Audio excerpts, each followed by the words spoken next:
ओम श्री गणेशाय नमः। ओम श्री गुरुदेवाय नमः। ओम श्री पितृदेवाय नमः। ओम नमः पार्वतीनाथाय नमः। ओम श्री नारायणाय नमः। त्वमेव माता च पिता त्वमेव बन्धुश्च खा त्वमेव विद्याश्च द्रविणं त्वमेव सर्वं मम देवदेवः। भगवत प्रेमियों, मेरे साथियों, आइए आज मैं लेके आ रहा हूँ अपने पितरों के कल्याण के लिए, पितरों के उद्धार के लिए और आपके परिवार के पितरों के दोष शांति के लिए, आपके पितरों के पतन के उद्धार के लिए, आपके पूर्वजों को सद्गति देने के लिए गीता महात्म्य के 3 अध्याय का पाठ। साथियों, भगवत प्रेमियों, गीता के 3 अध्याय का महात्म्य क्या है, इसमें विशेष ध्यान से पहले आप कुछ पॉइंट नोट करें। नरक में पड़े हुए अपने समस्त पितरों एवं भयंकर प्रेत बने अपने पिता का किस प्रकार किया ब्राह्मण पुत्र ने उद्धार। उसके पूर्वज के 21 पीढ़ियों के पितर जो थे नरक में पड़े थे और उसका पिता जो था एक भयंकर प्रेत बना हुआ दुख पा रहा था। ध्यान से श्रवण करें। सबसे पहले गीता की 3 अध्याय का एक श्लोक, आइए आप भी मेरे साथ इसका पाठ करें। लोके अस्मिन् द्विविधा निष्ठा पुरा प्रोक्ता मया नघा ज्ञान योगेन सांख्यानां कर्म योगेन योगिनां। लोके अस्मिन् द्विविधा निष्ठा पुरा प्रोक्ता मया नघा ज्ञान योगेन सांख्यानां कर्म योगेन योगिनां। लोके अस्मिन् द्विविधा निष्ठा पुरा प्रोक्ता मया नघा ज्ञान योगेन सांख्यानां कर्म योगेन योगिनां। तो भगवत प्रेमियों, आज हम श्रीमद्भागवत गीता के 3 अध्याय के महात्म्य की कथा श्रवण कर रहे हैं। भगवान श्री नारायण श्री महालक्ष्मी को गीता के महात्म्य का रहस्य सुना रहे हैं और उधर भगवान श्री महेश्वर माँ पार्वती को, भगवती माँ पार्वती को गीता के महात्म्य का रहस्य सुना रहे हैं। श्री हरि कहने लगे कि हे प्रिय, हे देवी, प्राचीन काल की बात है, कौशिक वंश में एक जड़ ब्राह्मण का जन्म हुआ। जड़ ब्राह्मण मतलब वो ब्राह्मण कर्म में ध्यान कम देता था, लेकिन पाप कर्मों में लिप्त था। ब्राह्मण ने अपने ब्रह्म कर्मों का त्याग करके बणियों के कर्म में अपने आप को लगा दिया। बणियों का कर्म करते करते धन एकत्रित किया और धन एकत्रित हो जाने पर पाप कर्मों में लिप्त हो गया, जैसे जुआ खेलना, मांस मदिरा का सेवन, शिकार करना, पर स्त्री का रमण करना एवं वैश्यवृत्ति इत्यादि अनेकानेक पाप कर्मों में वह लिप्त होने का अपना समय बर्बाद करने लगा।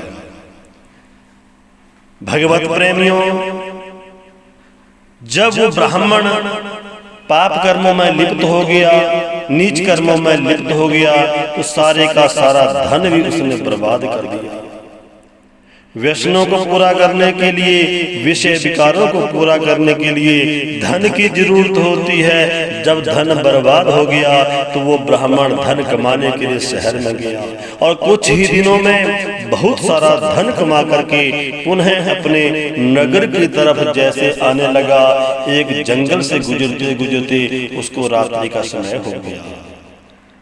भगवत प्रेमियों, मेरे साथियों, देखिए दुर्भाग्य की बात, भयंकर वन में किसी वृक्ष के नीचे आश्रय लेकर रात बिताने लगा। लेकिन उसी रात्रि को हो उस वृक्ष के सानिध्य में कुछ चोर इकट्ठा हुए। चोरों ने पहले तो उस ब्राह्मण का धन लूटा और फिर उसे लाठियों से मार मार करके उसकी हत्या कर दी और उसके शरीर को वही जमीन में दफना दिया और चोर उसका धन चुरा करके वहां से चलते बने। साथियों, उस ब्राह्मण ने कुछ शुभ कर्म तो किया नहीं था, कुछ सत्कर्म तो किया नहीं था, कुछ दया धर्म तो किया नहीं था। इसलिए ना सत्कर्म करने से, पुण्य कर्म ना करने से वो उसी वन में है भयंकर प्रेत बन करके ही, भयंकर पिशाच बन करके दुख पाने लगा।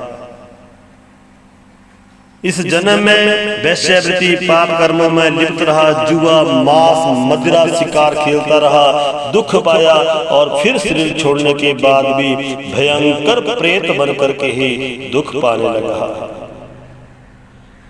मेरे साथियों, भगवत प्रेमियों, हम YouTube माध्यम से जुड़े हुए हैं और मेरा प्रयास है कि हमारे परिवार में, तुम्हारे परिवार में भी कोई आत्मा भटकी हुई है, उसके निमित्त आप भी इस सत्कर्म से जुड़ के उनका उद्धार कर सके।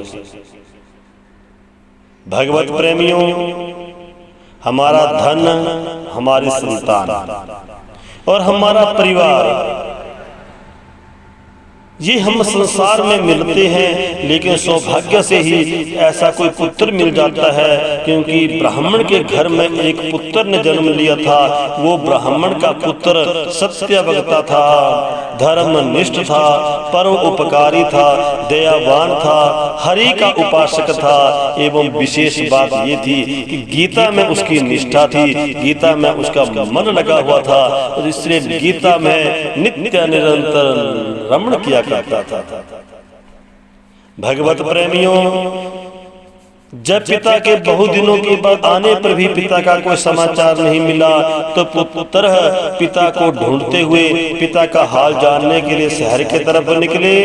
लेकिन एक पिता के साथी से संदेश मिला कि तुम्हारे पिता इस रात्रि को इस स्थान से निकले थे, लेकिन रात्रि को ही तुम्हारे पिता की हत्या कर दी गई, तुम्हारे पिता की मौत हो गई है। पिता के साथी से पिता की मृत्यु के बारे में जान करके ब्राह्मण पुत्र ने अश्रु गिराए, बहुत दुख हुआ, लेकिन संकल्प किया कि मेरे पिता ने कोई अच्छा काम नहीं किया था, मेरे पिता की कहीं दुर्गति ना हुई हो, पिता की मौत हुई है, पिता की हत्या की गई है। इसलिए इस प्रकार के अग्नि में जलना, एक्सीडेंट से मरना, पशुओं के द्वारा मारना, विष खा के मरना, आत्महत्या कर लेना, ये सारे के सारे जो है दुर्मरण कहलाते हैं और इन मौतों से मरने वालों की आसानी से गति नहीं होती। भगवत प्रेमियों, ये गीता का महात्म्य आप श्रवण कर रहे हैं। सिर्फ यही गीता का तत्व ज्ञान ही उन आत्माओं को छुटा सकता है, आत्माओं का कल्याण कर सकता है। तो ब्राह्मण पुत्र ने संकल्प किया, विश्वास किया, मैं अपने पिता की गति करवाने के लिए गया जी में जाकर के, जहाँ भगवान विष्णु के पादों का चिन्ह है, पांव का चिन्ह है, मैं गया में जाकर के अपने पिता की गति करवाऊंगा। बनारस में जाकर के भगवान महेश्वर के देवस्थान पुरी में जाकर के मैं अपने पिता की सदगति के लिए पिंडदान करूंगा। साथियों, ऐसा विचार करते ही ब्राह्मण पुत्र गया की तरफ, बनारस की तरफ प्रस्थान करते हैं। लेकिन चलते चलते उसी वन में पहुंच जाते हैं, उसी वृक्ष के नीचे पहुंच जाते हैं जहां पर उसके पिता की हत्या की गई थी।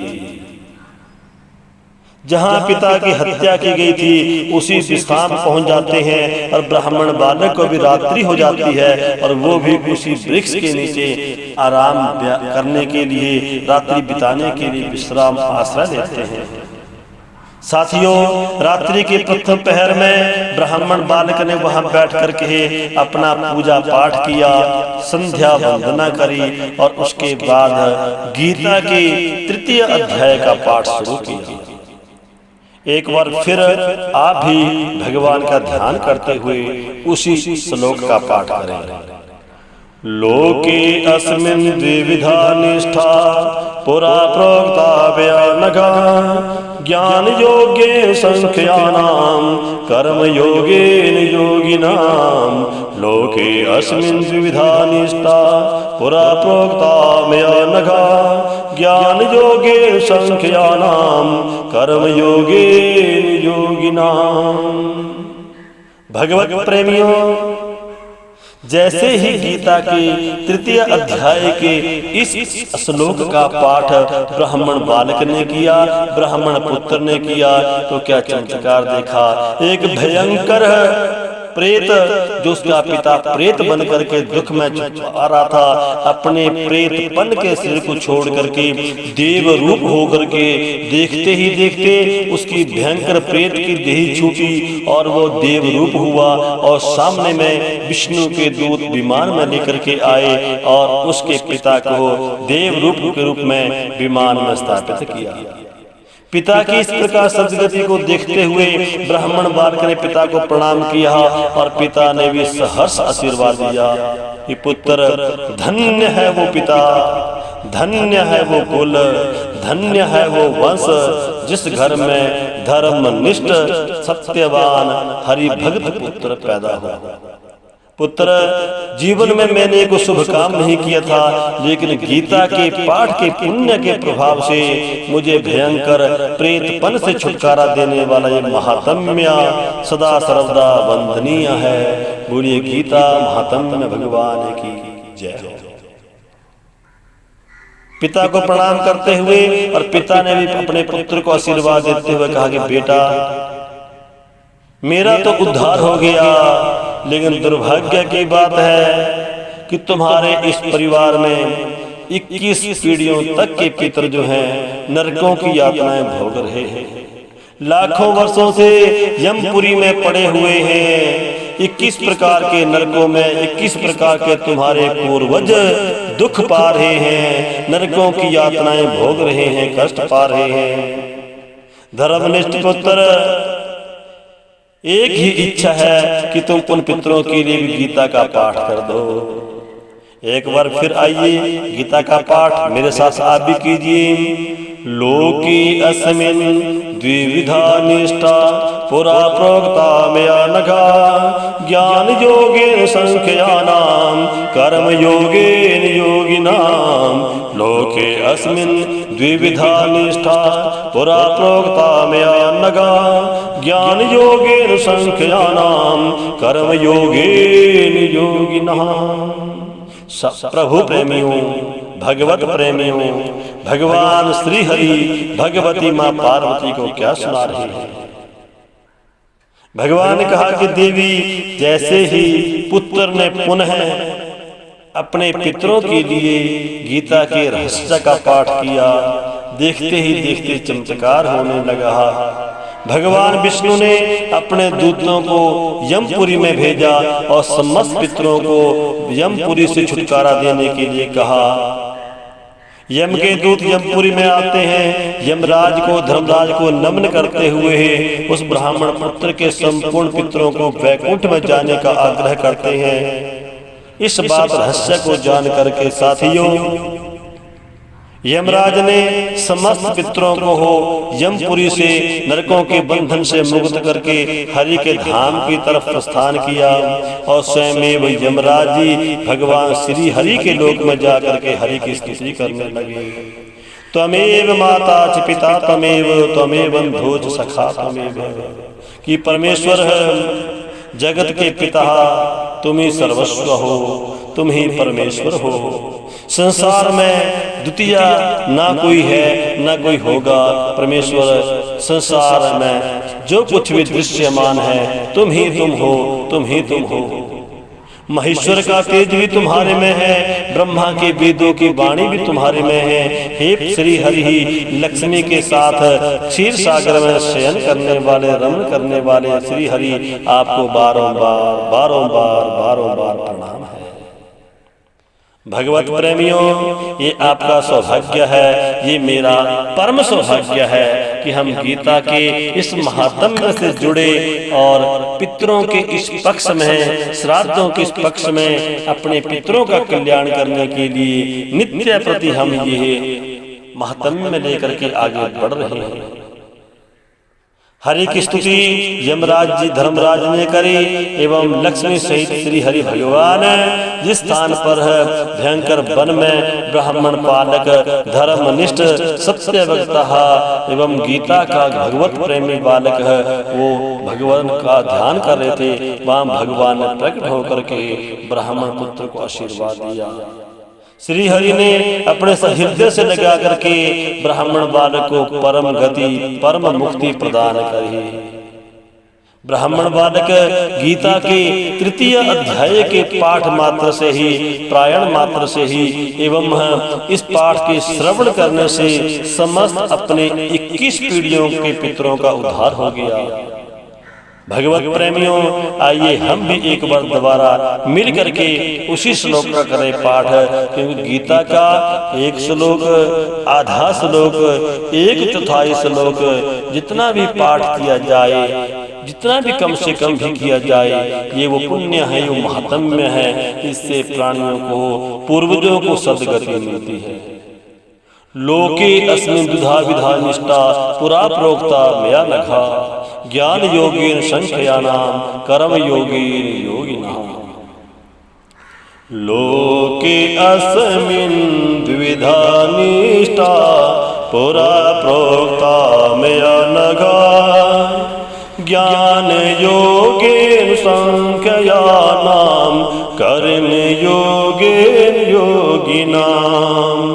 लोके अस्मिन् द्विधा निष्ठा पुरा प्रोक्ता मया नघा ज्ञान योगेन संख्यानाम कर्म योगेन योगिनाम। तो भगवत प्रेमियों, मेरे साथियों, ये गीता के द्वितीय अध्याय का जो महात्म्य, तृतीय अध्याय का महात्म्य आज द्वितीय के श्राद्ध या एकम के श्राद्ध, क्योंकि आज 3 तारीख शास्त्र गणना के अनुसार एकम का श्राद्ध जो शुरू होने वाला है, शुरू दोपहर को, लेकिन शास्त्रों का विधान कहता है कि जो तिथि दोपहर के समय या दोपहर के बाद हो, उस तिथि को पितृकर्म श्राद्ध कर्म उस दिन करना चाहिए। तो आज 3 सितंबर बृहस्पतिवार, आज के दिन जो हमारी एकम है वो 12 साढ़े 12 बजे तक का समय, उसके बाद दूज शुरू होती है। तो साथियों, शास्त्र गणना के अनुसार आज के दिन विशेष करके द्वितीय के श्राद्ध को करने का ही विधान है। लेकिन यदि आपके पास समय की मजबूरी है, आप दोपहर तक इंतजार नहीं कर सकते, तो 12 बजे से पहले आज आप प्रतिपदा एकम का श्राद्ध आज 3 तारीख को कर सकते हैं, और 12 बजे के बाद आप द्वितीय का श्राद्ध विधिवत शास्त्र गणना के अनुसार कर सकते हैं। और कल यानी कि 4 तारीख को भी, 4 सितंबर को भी समय साधना मजबूरी या देशाचार के अनुसार प्रातः काल में आप चतुर्थी का द्वितीय का श्राद्ध दोपहर तक किसी भी समय कर लोगे, आपके परिवार के पूर्वजों को आपका दिया हुआ समस्त श्राद्ध का कर्म उन्हें प्राप्त होगा। साथियों, भगवत प्रेमियों, मैं अधिक न कहते हुए इसी प्रयास में लगा हूँ, क्योंकि जिस परिवार में पितरों का दोष होता है, जिस परिवार के पितर भटक जाते हैं, जिस परिवार के पितरों को सद्गति नहीं मिलती, वो परिवार में धन की हानि, संतान की हानि, संतान का बुरे रास्ते पर चलना, संतान का भटक जाना, संतान का दुर्व्यवहार करना, ये सारे के सारे संकेत जो हैं पितर दोष के कारण माने गए हैं।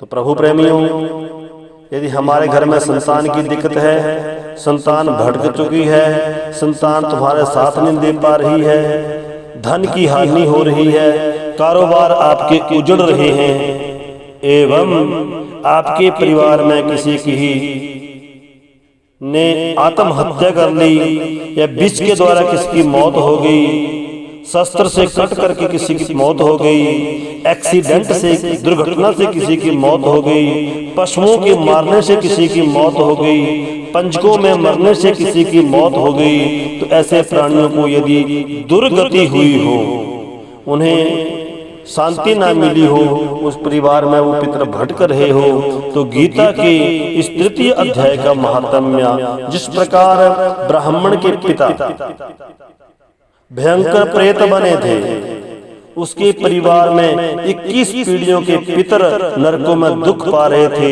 लेकिन 3 अध्याय के महात्म्य के पाठ स्वरूप ही उन्हें सद्गति नहीं परम गति प्राप्त हो गई।